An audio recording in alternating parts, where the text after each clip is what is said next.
And then while I was meditating on what I should be speaking, God spoke to me from Songs of Solomon. That day's passage that I was supposed to read had all the 8 chapters together. And when I read it, it was totally of a different meaning than I ever read it. So Songs of Solomon, like many people hesitate to read Songs of Solomon because it talks about the intense relationship about a lover and his fiancée, or lover and his wife. So in this case, the girl actually picturizes or thinks that Solomon is her lover. But what it actually says is about the relationship that a bride, which is us, is going to have with our lover, which is Jesus himself. So this is the verse that we read before about having God as a seal in our arm. So this is the next verse to that. So Songs of Solomon, verse 8, chapter 8, verse 7. Many waters cannot quench love, rivers cannot sweep it away. If one were to give all the wealth of one's house for love, it would be utterly scorned. So many waters cannot quench love. Rivers cannot sweep it away. We went to Niagara Falls, and we have someone from the US here, obviously Mel is there. Niagara Falls, they say they have like at least 10 to 20% of the world's fresh water is there. And if you look at it, like it's so huge. It was like really huge. And you get different views from the US side and a different view from the Canadian side. But then even that water cannot quench the thirst that God has for us. Can you picturize it? 10 to 20% of world's fresh water flowing at one instance, it cannot quench the thirst, which means it's really significant. We're talking about, the utmost point of jealousy here. And then, so what this verse refers to is actually the strength of Christ's love. Can we read Songs of Solomon 8 and 13? Okay. You who dwell in the gardens with friends in attendance, let me hear your voice. So this is about the lover or the bride who is like really thirsting to hear the lover's voice, which means like this should be about us praying all the time and God who is thirsting to answer our prayers. So this is about Christ wanting us to answer our prayers. And if we proceed further, Songs of Solomon, chapter 5, 2, can we read 2, 5 and 6? I slept, but my heart was awake. Listen, my beloved is knocking. Open to me, my sister, my darling, my dove, my flawless one. My head is drenched with dew, my hair with the dampness of the night. 5. I arose to open for my beloved, and my hands dripped with myrrh, my fingers with flowing myrrh on the handles of the bolt. I opened for my beloved, but my beloved had left. He was gone. My heart sank at his departure. Okay, so let me put this in simple terms. The girl is sleeping inside, and the lover comes knocking the door. And when he is knocking the door, the cares of the world tend to occupy this girl's mind. She thinks, oh, I just washed my feet. What if I put my feet again on the ground? I'll have to wash it again. So she's thinking about like things that are not so important. And then she's thinking, should I open the door or not? So she hesitates. And then she makes up her mind, after some time obviously, and then she goes and opens the door. And when she opens the door, Solomon, which is obviously we're talking about God here, has already left. So this picturizes the fact that you can't wait or you can't delay answering to God's call. When He is there at the door of your heart, knocking and seeking your attention or seeking your love. And if you take your time to respond to God's love, then there's every chance that, you might lose your lover and he might walk away from you. So with this context, God, it was so wonderful reading through all the 8 chapters of Songs of Solomon, because there's every chance that you get derailed when you read when you read Songs of Solomon. But then if you read with this sort of attitude that the lover is Jesus and the bride is you, and God trying to knock your heart, and you respond to this sort of love which cannot be quenched with all the waters of this world, then it becomes more and more and more meaningful. You get what I'm trying to say? The fact is not about us. The fact is not our current life. The fact is not how wealthy we are. The fact is not about what we are going to do and the sort of, if you're working in different companies, which sort of ladder you're going to climb, where you're going to end up. It's not about your next job or the job that you lost recently. It's about Jesus and how well you are getting prepared to be a bride as pure as a virgin, set apart from Him. Many times the cares of this world, just as how this girl thought, she thought, oh, maybe I've just taken off my nightgown, I got to put it back. She thought, oh, my feet would get sort of ugly again if I put it back on the floor. Many times the cares of this world takes us over. If you start your day, you have 10 different action items. You want to finish this many bills, go to these places, do these works, and do that. And then at the end of the day, you think, well, I've done whatever I wanted to accomplish. And then we sort of take some time out to pray. I think it should be, how am I doing as a bride for Jesus the whole day, and the rest of it about what we need to do to get through the day. God expects more intensity. And I really love the fact that there's only few of us today here.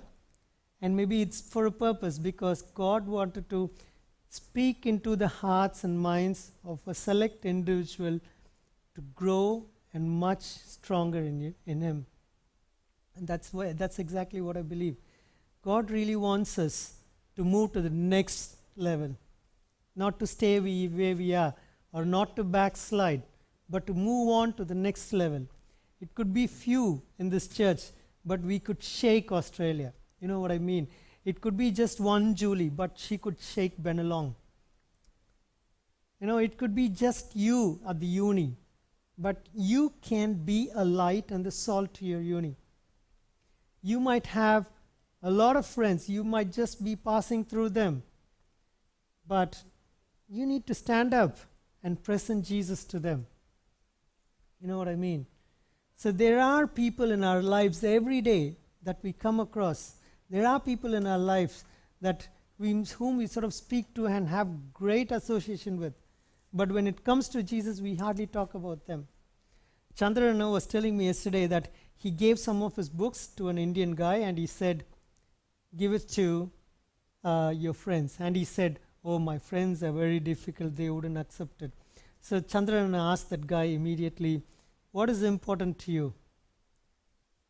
Friendship is important to you, or bringing them to God is important to you?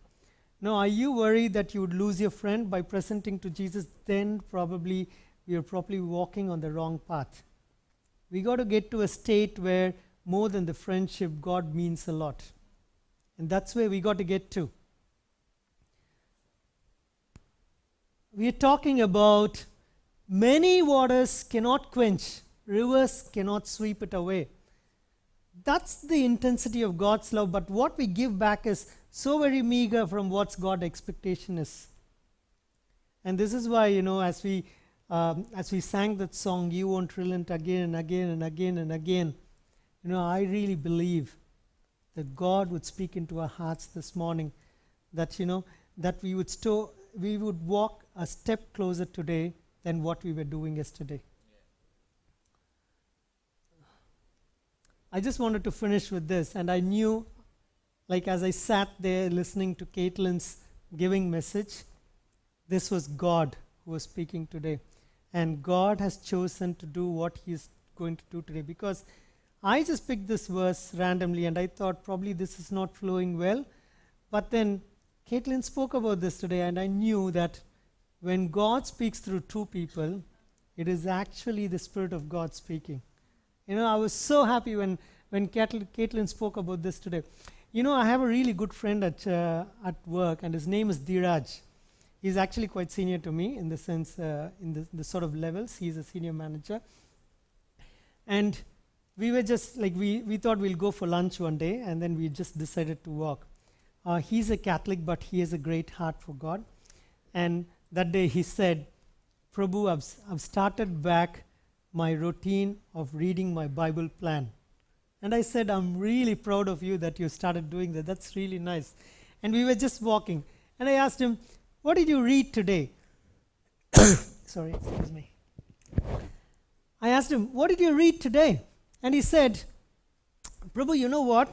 I read about this war against the Amalekites. And he said, I did read about, how Moses' hand was lifted. And whenever his hand was lifted, they were winning against the Amalekites. And Joshua was leading the war. And whenever his hand was down, I saw that they were losing the war. And he said, but I don't understand. He was so candid, right? It was really cute about him. He said, I didn't understand. And then I never thought an explanation like what I gave the other day to him. I never thought about it before, but it just came, and I knew it was from God. I told him, that shows God's character. That really shows who God it is, who God is. Because He cares for us so much, and He obviously expects a lot from us to love Him intensely and to worship Him all the time and to give the best of us. But there's also another side to Him, wherein for that love that you give Him, He comes back and He honors you. And that to me is the best thing about Christ. I was a no one. I was a nobody. Seriously, I was a nobody. God picked me up and He blessed me. And even today, I was just standing at the back and I thought, me sharing your message, God, and that's God. He picks the nobody and He makes him somebody. And that's God. And I said, if you look at Moses, I told Dheeraj, if you look at Moses, he was always challenged for his leadership. He was challenged for his leadership time and time again. Many people came and challenged his leadership. But then think about the people after the war is finished, when the soldiers went home, and when the people who received the soldiers at home, what they would have talked. They would have said, that's cool, man. They would have said, that's really cool, man. He lifted his hand and we were winning, and he put his hand down and we were losing. That's really cool. That's what they would have spoke. And what really happened in their minds then is, he is a chosen leader of God. And we shouldn't be standing against him when he lifts up his hand. God called Moses, and God made Moses do a lot of stuff and go through tough times. But He also exalts him. You know what I mean? Like Chandrana was nobody. He was like a worshipper of Murugan, which is an idol. And then he became a Christian, and he's got a book today. He picks up people randomly from nowhere, and you just can't say, like Bill. Bill says he was in the streets. He picks him up to bless people in the streets. And I look up, like last week, I looked closely at Bill's van, and I couldn't stop from saying, wow.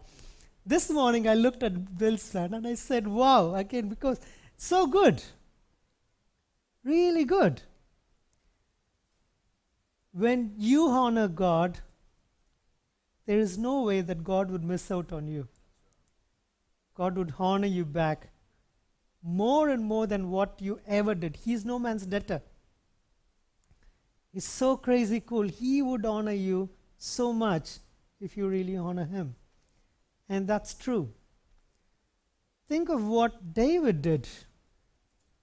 People would have said, that giant, that giant fell for a small stone from a little boy's hand.